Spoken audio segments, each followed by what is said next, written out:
कृष्ण की द्वारका कैसे डूबी, एक दिव्य प्रस्थान और एक शापित अंत।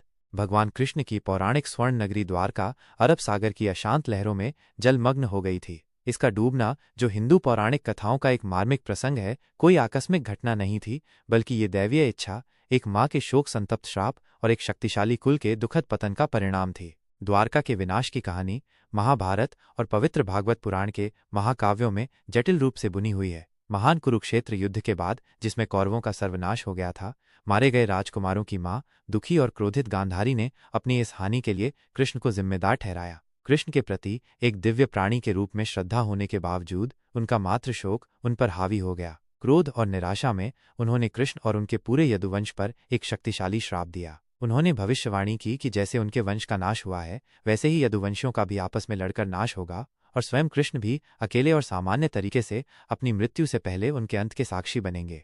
कृष्ण ने अपनी दिव्य दूरदृष्टि से इस श्राप को बिना किसी विरोध के स्वीकार कर लिया। वे समझते थे कि उनके अपने ही कुल के यदुवंशी द्वारका जैसे भव्य शहर में मिली अपार शक्ति और समृद्धि के कारण अहंकारी और अधर्मी हो गए थे। वे जानते थे कि धर्म को बनाए रखने के लिए उनका पतन अवश्यंभावी और एक आवश्यक लौकिक शुद्धिकरण था। वर्षों बीत गए और यदुवंश के भीतर विनाश के बीज अंकुरित होने लगे। उनके विनाश का संकेत एक और श्राप के रूप में आया, जो इस बार महान ऋषियों विश्वामित्र, कण्व और नारद ने दिया था। युवा यादव राजकुमारों के एक समूह ने अपने अहंकार और शरारत में कृष्ण के पुत्र सांब को एक गर्भवती महिला के रूप में तैयार किया और उपहासपूर्वक ऋषियों से बच्चे के लिंग की भविष्यवाणी करने के लिए कहा। उनकी इस धृष्टता से क्रोधित होकर ऋषियों ने श्राप दिया कि सांब एक लोहे के मूसल को जन्म देगा और यही मूसल यदुवंश के विनाश का कारण बनेगा।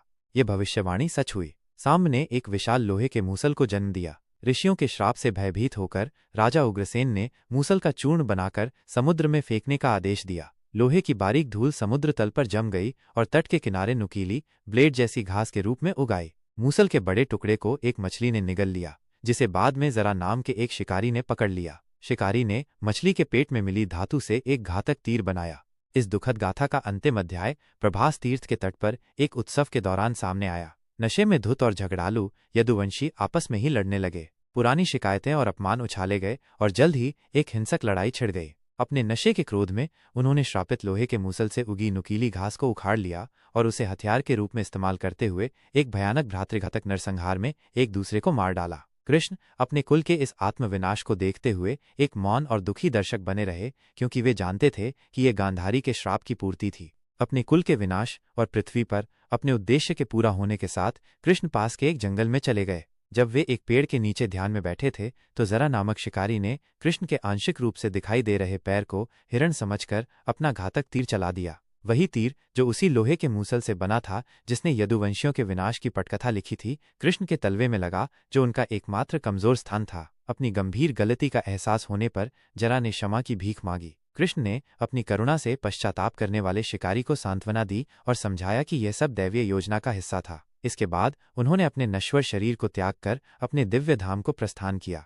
जैसे ही कृष्ण ने इस सांसारिक क्षेत्र से प्रस्थान किया, भव्य द्वारका नगरी समुद्र में डूबने लगी। जिस समुद्र ने कभी कृष्ण के कहने पर शहर के निर्माण के लिए भूमि दी थी, अब उसने अपना क्षेत्र वापस ले लिया। शास्त्रों में प्रत्यक्षदर्शियों के वृत्तांतों में समुद्र के भयंकर रूप से उठने, उसकी लहरों के सुनहरे प्राचीरों और राजसी महलों पर टकराने का वर्णन है। एक एक करके द्वारका की शानदार संरचनाएं उफनते पानी में समा गईं, जब तक कि वह पूरा शहर, जो दिव्य ऐश्वर्य और शक्ति का प्रतीक था, लहरों के नीचे गायब नहीं हो गया और पीछे केवल किंवदंतियां और भक्तों की स्थायी आस्था रह गई।